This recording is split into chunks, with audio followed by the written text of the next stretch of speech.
Valendo, Neto. Ok, obrigado. Então, a gente vamos para o terceiro boa noite de hoje, né?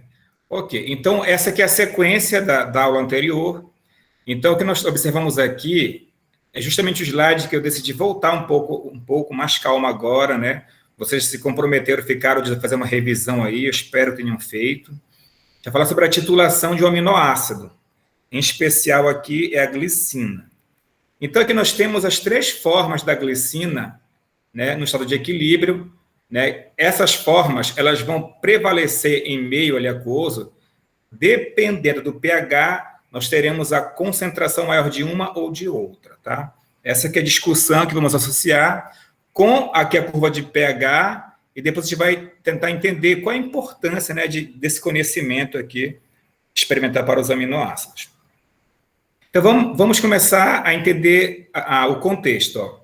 Então, preparou-se uma solução, inicialmente com pH bem baixo, próximo de zero aqui, e foi realizada uma titulação, né, com uma solução de glicina de 0,1 mol por litro, com 0,1 mol por litro de hidróxido de sódio, né, a 25 graus Celsius. E aqui nós temos a curva. O nosso objetivo agora é tentar detalhar o máximo possível, né, o que ocorreu nesse procedimento experimental. Bom, primeiramente nós temos aqui, retorno aqui na parte aqui superior esquerda, as três formas da glicina, né, que estão em equilíbrio. Como eu falei agora há pouco, a concentração de cada uma será maior ou menor de acordo com o pH.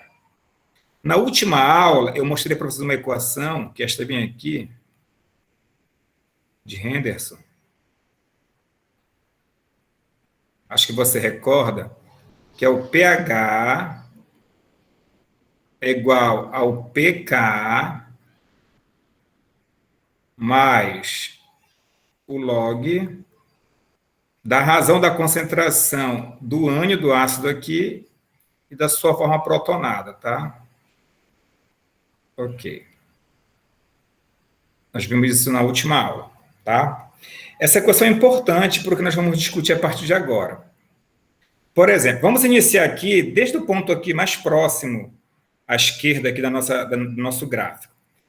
Então, o que precisamos entender? Inicialmente, quando o pH... Vou mudar aqui a cor para acho que ficar visualmente melhor. Quando o pH está bem baixo, aqui próximo de zero, dá para compreender que a forma, né, da glicina que predomina é esta bem aqui à esquerda, né, a sua forma protonada, uma vez que o pH está bastante ácido, bastante baixo. Então a forma protonada ela prevalece aqui, ó. Tudo bem? Aí vamos iniciar, então, a titulação.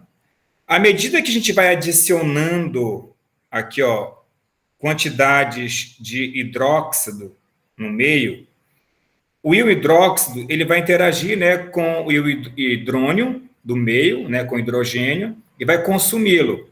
Isso implica dizer que o equilíbrio químico aqui ele vai se deslocar para a direita.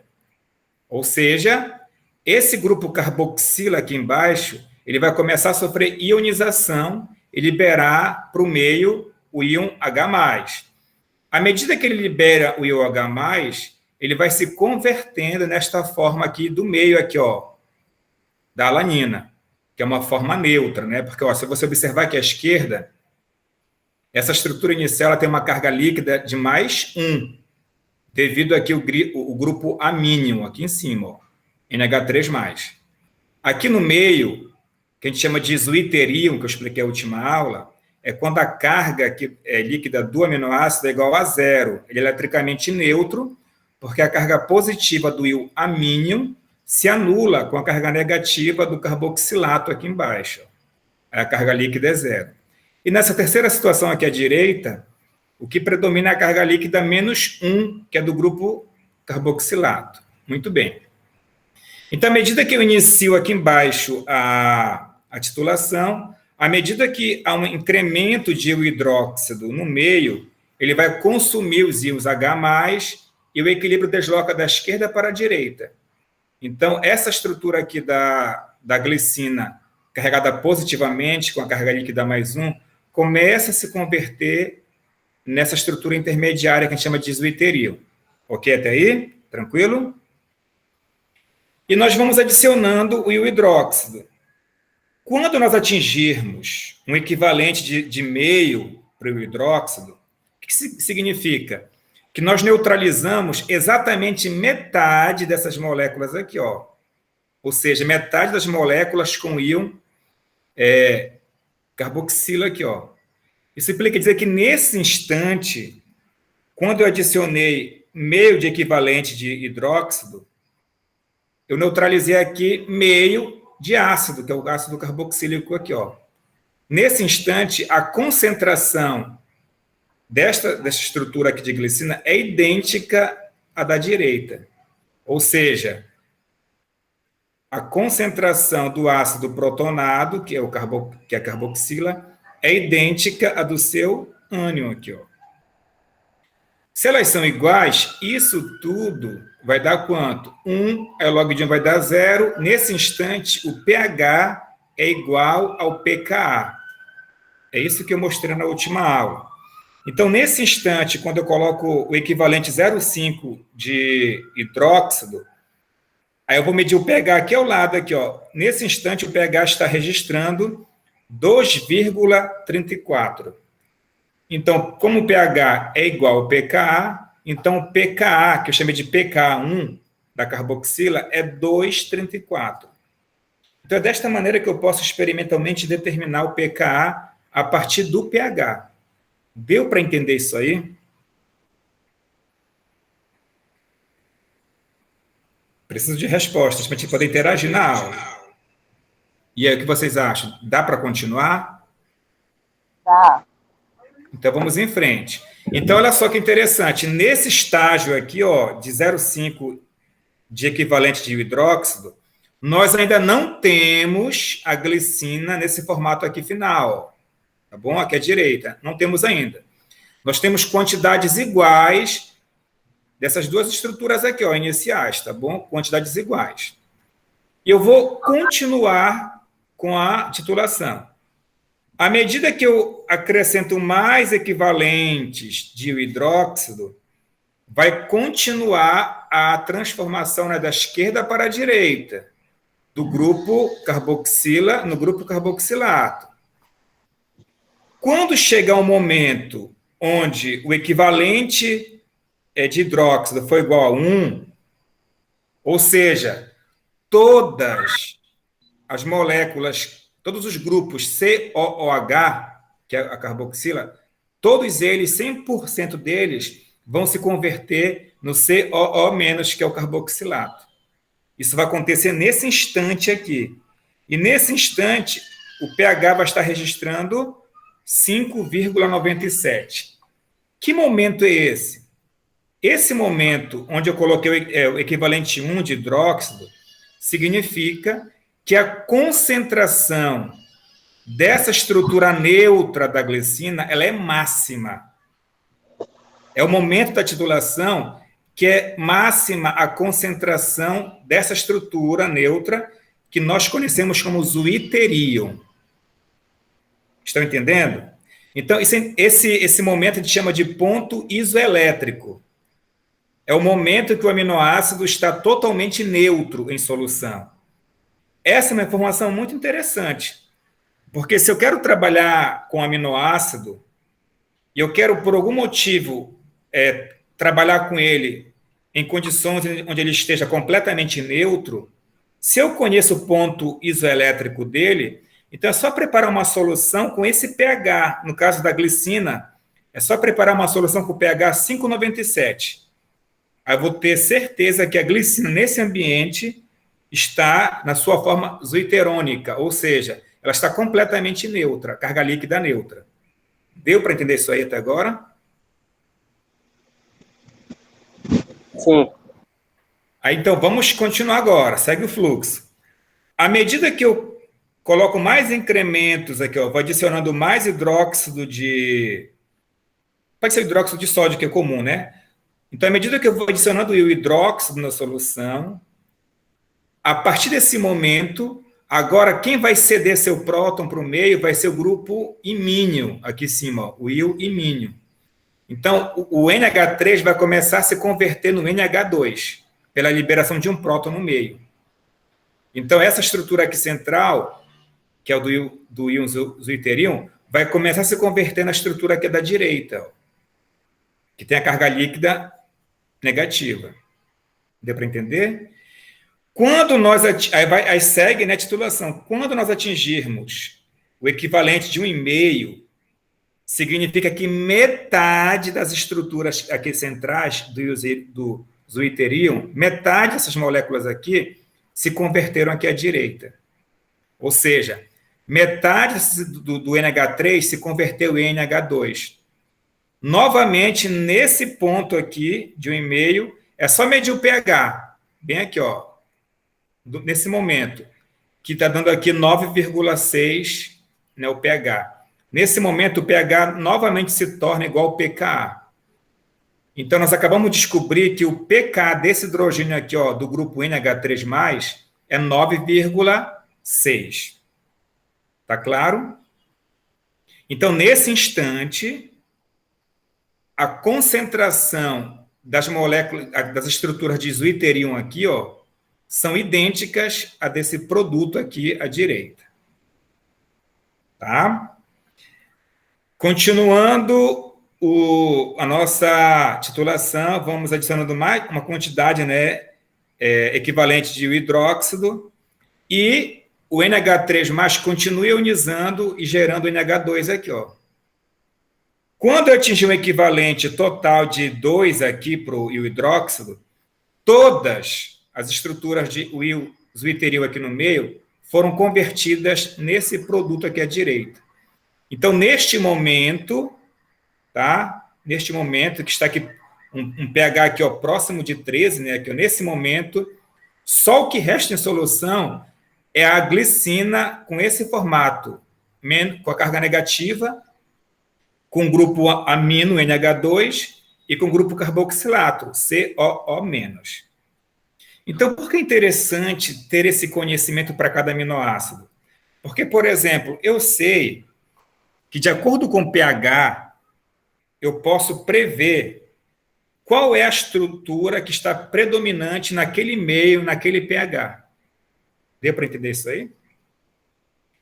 E vocês vão ver daqui a pouco, que eu vou mostrar uma tabela, que cada aminoácido tem um pK característico para cada grupo e um ponto isoelétrico característico. Então, isso é uma assinatura, uma informação característica do aminoácido. E na química orgânica, na bioquímica experimental, estas informações são muito importantes. Deu para entender? Sim, professor. Por exemplo, eu poderia fazer algumas perguntas para você. A partir desse gráfico. Aí eu vou apagar bem aqui rapidinho, tá? Para a gente poder interagir com vocês aqui. Vou apagar aqui rápido. Aqui eu vou chamar aqui, para facilitar, só para te fazer uma interação, essa estrutura inicial de A, esta aqui de B, a central que é o zwitterium, e C, para ficar mais fácil a comunicação. Então, são as três formas que coexistem em equilíbrio. Eu vou falar um pH, e tu vai me dizer qual delas predominam naquele pH. Pode ser?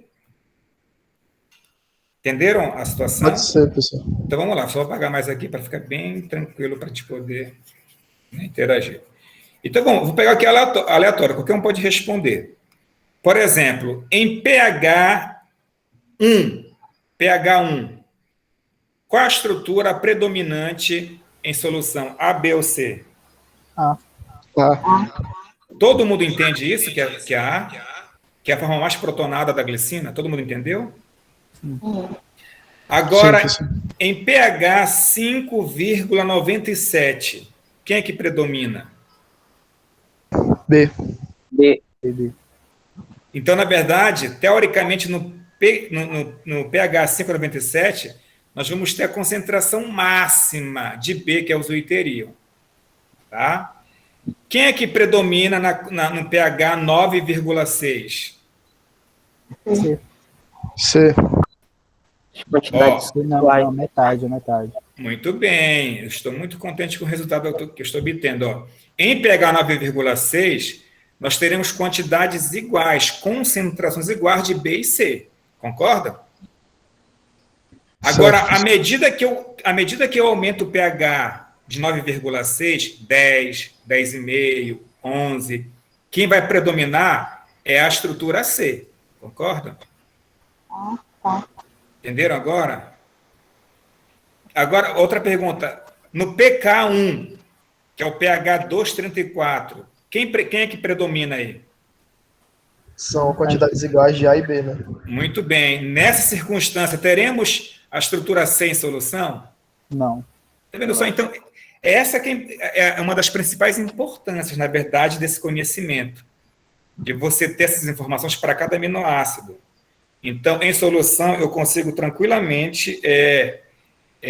Nós vamos ver daqui a pouco algumas técnicas de separação, que envolve essa parte da parte elétrica, que será fundamental saber se o aminoácido está positivo, está negativo, está neutro. Então, essas informações são realmente muito relevantes. Aqui, por exemplo, ó, tem uma tabela que, inclusive, está no livro que o Dayan colocou no grupo. Dá para ver aí, gente? Ou está muito pequeno? Pequenininho. Mas dá Não, pra tá ver. dando. Eu vou maximizar aqui mais, então, porque a tabela está inteira. Eu vou aumentar mais para destacar só algum. Melhorou agora? Sim. Neto, Então, por exemplo, ó, nós temos aqui. Neto, Oi. é uma dúvida relacionada à transparência inferior, a slide. Sim. Então, com esse mecanismo de você estar transacionando, né, praticamente o próton, né? Então, o próton vai passar de uma estrutura para o aminoácido para outra. Então, esse mecanismo de o A, B e C, ele em termos de metabolismo orgânico, ele faz com que, por exemplo, um corpo mais ácido, ou seja, se nós temos o nosso organismo mais ácido, ele desnatura, se ele tiver mais básico, ele desnatura, e o ideal é o B ali, que é o B termo. Como é que é isso funcionalmente em termos de organismo? No nosso caso, a nível fisiológico, essa variação não é tão grande porque o nosso pH ele é controlado, né? Via organismo, a gente pode discutir isso depois, através pelo tampão do sangue, entendeu? De outros sistemas tampando o nosso organismo biológico. Até porque nós, o ser humano, não pode ter variação brusca de temperatura e pH. Senão haverá uma bagunça no nosso organismo, causando a morte do indivíduo, entendeu? Então, a nível fisiológico, a gente vai considerar esse pH próximo ali de 7, entendeu? Então, a estrutura do aminoácido predominante, imagina uma proteína com centenas de aminoácidos, cada um tem uma característica diferente.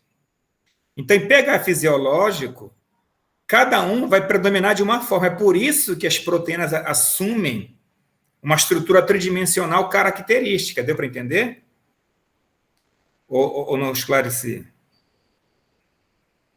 Ender, deu para... A questão da figura tridimensional ficou vaga. O que é que significa a proteína ter uma estrutura tridimensional? Não, é porque assim, nós sabemos, vamos ver daqui a pouco, que o que define a atuação da proteína, a função dela no organismo, é principalmente o seu formato tridimensional.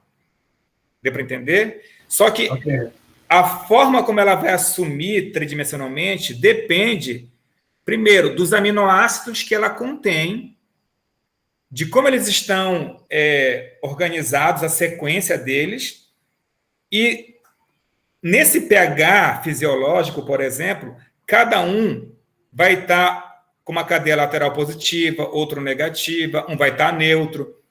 Todos esses fatores vão influenciar se eles vão se ligar, vão se repelir, se a cadeia vai se dobrar. Tudo isso, essas variáveis no final, nós vamos ter o formato tridimensional daquela proteína naquele pH, naquelas condições. Deu para entender? É por isso que se você pegar essa proteína e colocar num ambiente onde o pH tem uma mudança muito brusca, para mais ou para menos, ela vai, em função desses fatores, mudar o seu formato tridimensional. É isso que nós chamamos de desnatura. Ela perde o seu formato tridimensional, consequentemente, ela perde a função dela. Certo. E de tal sorte que, no ponto geral, o corpo tende a ficar neutro, então. O pH tende a tender para o centro. O pH está próximo ali do neutro, só que vamos ver daqui a pouco que cada aminoácido tem um comportamento diferente nessa faixa de pH. Não quer dizer que os aminoácidos estarão todos na forma de zwitteril, entendeu? Alguns vão estar carregados positivamente, outros negativamente, outros neutros. Então, é por isso que é muito complexo pensar sobre isso, né? Você imagina uma sequência de muitos aminoácidos. E, de acordo com a sequência que eles estão, e no pH, eles assumem características diferentes. Tudo isso vai influenciar no formato da proteína. É meio confuso? Deu para acompanhar? Professor, então quer dizer que algumas proteínas estarão com os aminoácidos em caráter mais ácido e outras em caráter mais básico, para assim compensar, para no geral ter um caráter mais neutro? Não, vocês estão confundindo as coisas. O sistema fisiológico ele tem um pH, uma faixa de pH que não tem muitas alterações. Cada aminoácido ele vai se comportar de maneira diferente nessa faixa de pH. Por exemplo, olha para a tabela aqui. Por exemplo, aqui, dá para ver aqui a glicina, alanina, prolina, dá para ver aí? Sim, senhor. Olha, vamos pegar o ponto isoelétrico de cada uma. Olha que interessante, A glicina, por exemplo, o ponto isoelétrico dela é 5,9, o da alanina é 6, o da prolina 6,48, tá? Ou seja, esses aminoácidos, eles não estão em meio próximo de 7, por exemplo, neutros, dá para entender? Por exemplo, a glicina, que é o gráfico que nós temos aqui, a glicina. O pH 7 está bem aqui, o pH 7 é bem aqui aproximadamente, está vendo? Então, eu te pergunto, pelo raciocínio que nós estamos vendo aqui do gráfico, em pH próximo de 7, quais são as formas que predominam da glicina? A B, né? B e C estão no B e C. B e C estão presentes, mas como o pH é só 9 que vai chegar aqui, então, se eu fosse fazer uma comparação, a concentração de B, que é o zwitteril, é um pouco maior, mas nós temos também, e na sua estrutura, C, que é com a carga negativa.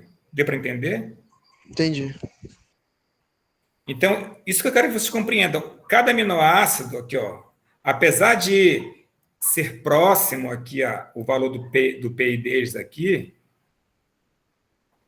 mas observe, são diferentes, cada um tem uma característica diferente. Tá certo? E daqui a pouco eu vou mostrar para vocês também, gente, que tudo isso aí vai influenciar a proteína, ela também tem o seu ponto isoelétrico. Cada proteína tem uma sensibilidade, um grau de atuação no pH ou numa faixa de pH específico. Olha, daqui a pouco a gente vai ver, por exemplo, na aula de hoje ou na próxima aula, nós veremos as enzimas. E vocês vão ver como as enzimas, cada enzima, ela atua numa pequena faixa de pH. Mas se você pegar enzimas diferentes, tu vais ver que o espectro que elas atuam é bem amplo. Tem enzimas que atuam no pH fortemente ácido e tem enzimas que atuam no pH fortemente básico. Tá? Por exemplo, no caso da digestão, por exemplo, as enzimas que atuam na boca, olha só, o pH da boca, tem as enzimas que atuam no pH do estômago, que é fortemente ácido, e tem enzimas que atuam no pH no intestino, que tem características básicas. Deu para entender? Então, por exemplo, onde eu quero chegar? Se eu tirar uma enzima do pH do estômago, que atua no pH mais baixo, e colocá-la para atuar no pH da boca ou do intestino, por exemplo, ela não vai desempenhar o seu papel, ela vai desnaturar, vai perder a sua função. Melhorou mais um pouco ou ainda está ainda complexo? Porque essa é uma discussão mais para frente, eu estou antecipando porque vocês estão perguntando. Legal. Então, quer dizer que mesmo cada aminoácido, né, tendo a sua característica de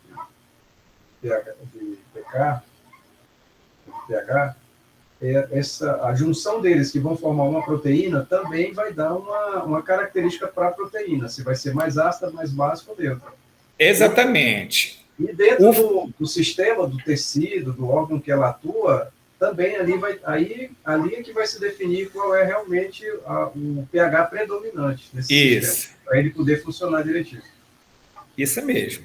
Então, é por isso que o pH do nosso organismo, do nosso como um todo, ele é controlado. Ele sofre uma mínima variação, justamente para que, por exemplo, nesse contexto, as proteínas, as enzimas que são proteínas, possam desempenhar seu papel sem problema algum. Tá? Mas elaborado, eu vou mostrar na próxima aula uma prática para vocês, mesmo que aqui teoricamente, né? Mas eu vou mostrar a prática que nós iríamos fazer em laboratório. E vamos ver vários momentos onde nós vamos alterar pH e temperatura, e visualmente ali vai dar para ver na vidraria, né? No tubo de ensaio, vai dar para ver tranquilamente quando a proteína ela desnatura. Ela perde a sua função quando nós interferimos em temperatura e pH. Ok?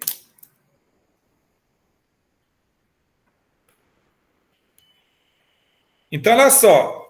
Isto aqui que estamos fazendo aqui até agora é para o caso da glicina, que ela possui apenas um grupo carregado positivamente, que é o íon imínio, e um grupo carregado negativamente, que é o íon carboxilato. Só que nós sabemos que alguns aminoácidos, eles possuem na sua cadeia lateral também a possibilidade de ter um íon imínio ou íon carboxilato. Aí fica um pouco mais complexo analisar a curva, tá? Eu já vou voltar aqui nesse slide. Olha como é a característica da curva. Fica um pouco mais complexo, mas dá para acompanhar e entender. É que nós faremos agora, tá bom? Então, vamos lá. Ó, nesse caso aqui, deixa eu ver aqui. Deixa eu lembrar. Esse aqui, no caso, é o glutamato, tá bom? Isso que eu queria lembrar aqui. Então, nós temos aqui, ó, essas 4 possibilidades aqui, ó, para o glutamato. Ele com a carga líquida mais 1, 0, que é o zwitteril, né, que nós conhecemos, menos 1 e menos 2. Então, observe que para o glutamato aqui, que é para o ácido glutâmico, né, ou glutamato, a cadeia lateral dele, bem aqui, gente, ó, a cadeia lateral dele possui um grupo carboxila a mais, ó. Teria um carboxila tradicional aqui, né? Alfa, né? E na cadeia lateral nós temos outro grupo carboxila aqui. Ele também, em dado momento, vai sofrer ionização. Tá? Então, vamos tentar entender também como é que fica essa curva, repito, um pouco mais complexa. Mas a gente precisa ver, né? Eu acho que vai ajudar. Pode parecer difícil um pouco, assim, no início, mas depois tende a melhorar. Então, olha só, vamos fazer aquele mesmo raciocínio, né? Novamente, será neutralizado aqui com o íon hidróxido. Então, lá no início, para pegar muito baixo, nós sempre teremos a forma protonada, tá? em quantidades, né, grandes. Só para facilitar a nossa comunicação, eu vou chamar de A, B, C e D. Fica mais fácil, assim, associar, tá? Então, A é para a estrutura que possui a carga líquida positiva, mais 1. B seria para o zwitteril, né, que a molécula, é o momento que ela está eletricamente neutra, aqui, ó, se anulam as cargas aqui dos dois íons. C para menos 1 e D para a carga líquida menos 2, tá? Então, para pegar muito baixo, próximo de 0, predominantemente nós temos a forma protonada, que é a forma A. E é o mesmo raciocínio, tá? Só que agora nós teremos 3 pKs. O pK do hidrogênio do grupo amínio, o pK da carboxila e o pK da carboxila da cadeia lateral. Então, são 3 pKs, tá? E, claro, sempre um ponto isoelétrico que se refere aqui à forma neutra. Então, vamos lá, começar. Vamos manter o mesmo raciocínio do anterior, que eu acho que a maioria conseguiu assimilar, pelo que eu observei no feedback de vocês aí, tá? Então, vamos lá. À medida que eu inicio o incremento aqui, eu vou começar a adicionar os equivalentes de hidróxido, é o momento que este grupo carboxila, perceberam aqui em cima, ó, ligado ao carbono alfa, ele começa a ionizar, ó, e gerar o carboxilato aqui da estrutura B. E eu vou adicionando e a transformação vai ocorrendo. Quando eu chegar neste ponto, que é 0,5 de equivalente de hidróxido, metade das estruturas do composto A vão estar ionizados aqui em cima. Aí nós vamos ter o primeiro pK, o pK1, que é justamente desse hidrogênio aqui, ó, do carboxila. Então, nesse instante aqui, que o pH é 2,19, a concentração de A e B são iguais. Ok? Aí você vai continuar adicionando íons H+, aqui na solução e medindo o pH. Quando nós chegarmos no equivalente 1 de íons hidróxidos, é o momento que nós não teremos mais o composto A no meio e nós teremos 100% do composto B, que é o zwitterium. É por isso que esse é o nosso ponto isoelétrico. Isso acontece no pH de 3,22. Tá? Lembra, o ponto isoelétrico é sempre o ponto onde existe a concentração máxima do íon zwitterium, ou seja, onde a carga do aminoácido líquido é zero. Tá? Tranquilo até aí? Aí você segue o raciocínio. A partir da próxima adição de hidróxido, o que vai acontecer agora? A carboxila da cadeia lateral aqui embaixo é que vai começar a ionizar e se converter no carboxilato aqui, ó. Então, esse composto vai começar a dar origem, o B vai começar a dar origem a um C. Vai começar a dar origem ao C, se deslocando, até chegar no equivalente 1,5 aqui, ó, de base, que é o hidróxido. Nesse momento, a concentração de B é igual à concentração de C. Então, pH é igual ao pKa. Isso acontece em 4,25. A gente chama de pKr, que é o pKa do grupo R, que é a cadeia lateral, tá? Do hidrogênio do grupo R. Tranquilo? Estamos bem aqui? Nesse momento, B é igual a C, a mesma concentração. Aí você continua adicionando íons hidróxido. Continua. O que vai acontecer agora? O íon imínio, que é o NH3+, vai começar a liberar o seu próton para formar o íon amino. Ok? E a estrutura C começa a se converter na estrutura D. Quando chegar no equivalente aqui, ó, de 2 do hidróxido, é o momento que... É exatamente o momento... Desculpa, aqui não. Aqui, ó. Seria 2,5, bem aqui, ó, tá? É exatamente o momento onde a concentração de C é igual a D. Aí, novamente, nós teremos o pH igual ao pKa, que vai dar 9,67. Seria o pKa do hidrogênio aqui do grupo imínio. Isso acontece, então, C e D têm a mesma concentração no pH 9,67. E, finalmente, você continua adicionando. Quando chegar no pH, no equivalente próximo a 3, tá? Que aqui é um pH, olhando pelo gráfico aqui, ó, é um pH ali, eu acho que próximo de 11, né?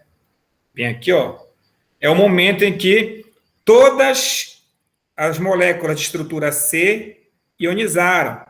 Então, só resta em solução a estrutura D, que possui a carga líquida de -2 para o glutamato.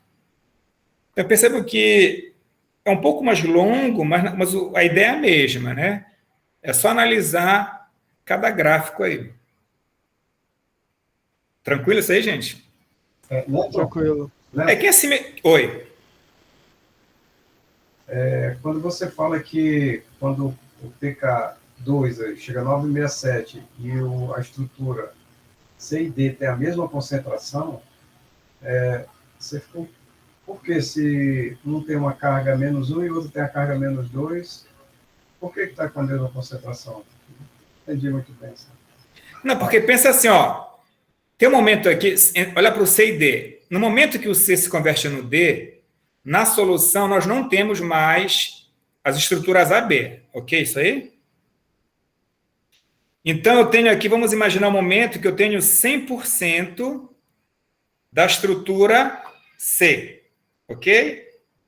Como a estrutura C vai começar a se converter na estrutura D, vê se tu consegue entender o raciocínio aqui, ó. Estrutura C, estrutura D. O que é que vai acontecer? Eu começo assim, ó. Assim é brincadeira, ó, tá? Então, só um exemplo, quando 10% se converter, eu vou ter 90 aqui e 10 aqui, não é isso? Eu vou ter 60 aqui por cento e aqui eu vou ter quanto? 40. Chega um momento que eu vou ter 50 aqui e 50 aqui, ó. É esse momento que o pH é igual ao pKa. Tá entendido? Entendido. Entendeu? Isso acontece para todos, não só entre C e D. Acontece entre B e C e entre A e B. Tá? Aí eu coloquei um slide aqui. Esse aqui é a mesma ideia, só que eu vou deixar para vocês fazerem essa análise, tá bom? Mas é a mesma ideia. A diferença aqui é que para a histidina, nós vamos ter agora, a cadeia lateral vai ter um grupo positivo aqui, ó. Tá? Isso implica dizer agora que o ponto isoelétrico vai estar entre o pKr e o pKa2 aqui, ó. Ele vai estar no meio mais básico aqui em cima, tá? 7,59. Quando você tem dois grupos negativos, que isso acontece com a carboxila, o PI ele vai estar entre o pK1 e o pKr, que esse é o exemplo anterior que nós fizemos aqui, ó. Tá aqui ele, ó.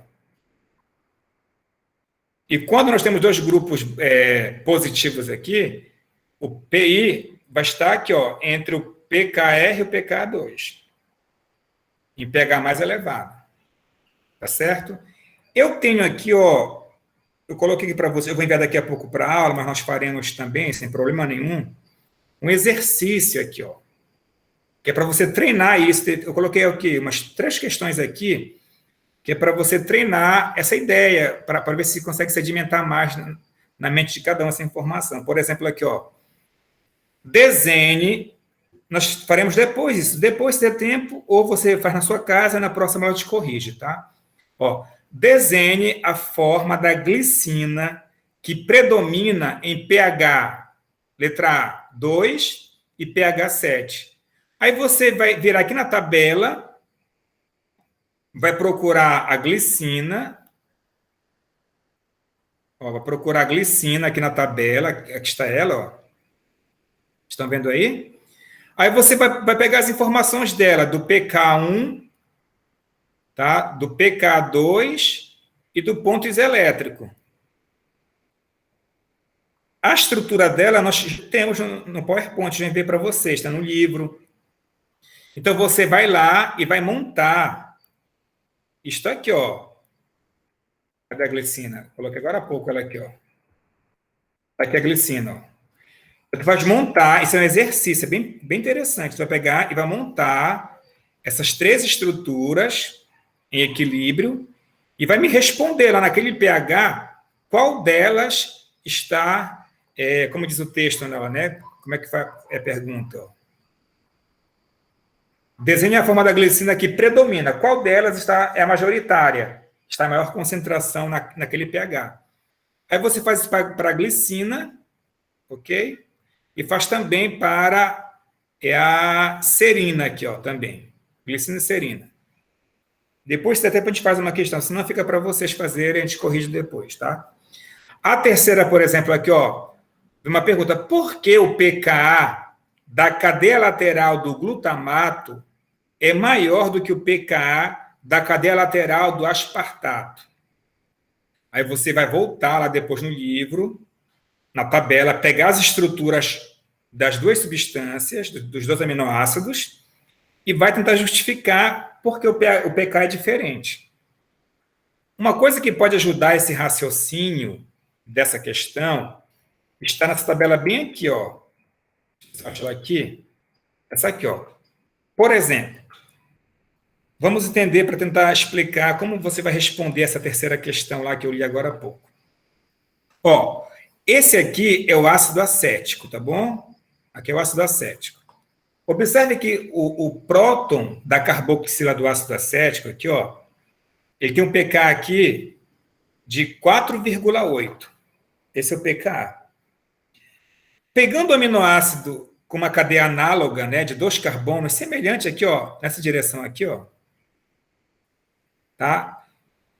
Como é que esse grupo amino influencia nesse pKa? Observe, quando o CH3, quando esse carbono aqui, ó, não tem apenas um CH3, ele não tem nenhum substituinte, nós temos um pK de 4,8. Quando eu adiciono nesse carbono o grupo imínio, o pK cai para 3,34. Por que isso acontece, né? Eu expliquei isso para vocês, eu acho difícil lembrar agora, porque foi em Química Orgânica 1, eu lembro que eu mostrei, e foi antes da pandemia. A pandemia ela levou muita coisa, né? Inclusive, muitos conhecimentos ficaram aí estagnados. Se vocês quiserem, eu enviei o slide em Química Orgânica 1, é o slide de introdução a reações orgânicas. Se você procurar no seu material, você vai encontrar lá. Mas eu vou só adiantar aqui alguma coisa. O que faz, por exemplo, o ácido carboxílico ser mais ácido que outras funções orgânicas que possuem a hidroxila? Por exemplo, é assim um ácido acético, ó, não é isso? Tá aqui, ó. Ele possui uma hidroxila. Mas por que esse hidrogênio da hidroxila do ácido acético ele é muito mais ácido, por exemplo, que a hidroxila de um álcool? Isso a gente discutiu em Química Orgânica 1. Tem 2 fatores importantes que influenciam essa facilidade do ácido carboxílico ceder esse próton para o meio. Porque é isso que significa. Quando você diz que um hidrogênio é mais ácido, significa dizer que ele tem uma certa facilidade maior em passar para o meio, em se separar do oxigênio. Tá? E 2 importantes fatores influenciam aqui no caso do ácido carboxílico. O primeiro é que quando o hidrogênio sai, o íon que se forma é o carboxilato. Esse bem aqui, ó. O carboxilato ele sofre um fenômeno que a gente conhece como ressonância. Lembra? Essa dupla está ora aqui em cima, ora aqui embaixo. Esse fenômeno de ressonância ele faz a carga negativa se dispersar nos 2 oxigênios. Isso garante mais estabilidade ao produto. É por isso que a tendência, a facilidade de liberar esse próton é maior. Outro importante fator que justifica isso é o efeito indutivo, retirador de elétrons. Alguém lembra sobre isso? Por exemplo, aqui, ó, não é quando a eletronegatividade dos átomos envolvidos na molécula influencia na força? Isso, é esse que é o raciocínio mesmo. Por exemplo, esse oxigênio aqui da carbonila, como bem você falou agora há pouco, ele é bastante eletronegativo, então ele vai causar um efeito indutivo retirador de elétrons, ou seja, ele vai atrair os elétrons dessa região no sentido da carbonila. Então, se a nuvem eletrônica próxima à hidroxila aqui é deslocada no sentido da carbonila, acaba enfraquecendo a ligação entre oxigênio e hidrogênio, facilitando a saída do próton. Entendeu? Então, isso é tudo Química Orgânica 1, esse debate. Neste caso aqui, o que explica o pK ser menor? O que explica esse H aqui, ó, esse hidrogênio ser mais ácido que no ácido acético, aqui no aminoácido? É justamente o efeito que o NH3 mais causa aqui. São 2 efeitos. Que essas cargas opostas, positiva do imínio e negativa do carboxilato, é um fator que estabiliza o zwitteril. E o segundo fator é o efeito indutivo, que o nitrogênio, por ser eletronegativo, ele também causa esse mesmo efeito do oxigênio aqui em cima, ó, né? Ele é retirador de elétrons e deixa mais suscetível para o hidrogênio sair daqui. Algo semelhante acontece aqui à direita, ó. Se você olhar para essa molécula aqui, ó, né? Novamente o imínio NH3+, ele cede um próton para o meio para se converter nessa amina bem aqui, ó. Tá? O pK aqui desse grupo de hidrogênio é 10,6. Mas num aminoácido semelhante, que é este aqui que estamos estudando, o pK dele, ó, cai para 9,6. A explicação é semelhante, ó. Os átomos de oxigênio eletronegativos do grupo carboxila, ó, aqui, ó. Olha a expressão que eles usam em bioquímica aqui, ó. Puxam os elétrons para longe do grupo amino, reduzindo assim o pKa, né? Enfraquecendo a ligação e facilitando a saída do hidrogênio. Esse termo que eles usam aqui em bioquímica, puxam, né? Que a gente usa em química, que é o efeito retirador de elétrons. Por ser, olha aqui, o grupo carboxilato tem 2 oxigênios com carga negativa. Então, eles exercem uma grande influência em retirar elétrons da proximidade do grupo amínio aqui, ó. Deu para entender ou ficou confusa essa discussão, ficou complexa? Hein, gente? Deu para entender, professor. Ficou complexo, mas eu consegui entender direitinho. Ah, que bom. Toda vez que a gente sentiu um pouco de dificuldade, eu falei com o Dayan na aula anterior, ele me relatou uma coisa que todo mundo sofreu com isso, né? A história da pandemia, ela trouxe muitos problemas, que a gente não vai discutir agora quais são, porque nós sabemos quais são, muitos. Entre eles, querendo a gente ficou esse tempo todo parado, né? Os alunos ficaram e focaram em outras coisas, uma delas salvar suas vidas, né? Se manter vivo, infelizmente é isso. E realmente ficou um tempo muito longo entre uma disciplina e outra. Então é normal esquecer desses detalhes. Mas assim, se alguém da turma agora falou, caramba, eu não lembrei de nada disso agora, eu enviei esse slide na disciplina. Se alguém perdeu, não sabe onde salvou, eu posso encaminhar novamente ele. Tá? Não tem problema. Para você rever essa discussão aqui do efeito indutivo, de ressonância, tá bom? Isso é importante em química orgânica, muito importante. Tá certo? E daí nós temos quanto tempo de aula aí, tu que está marcando aí?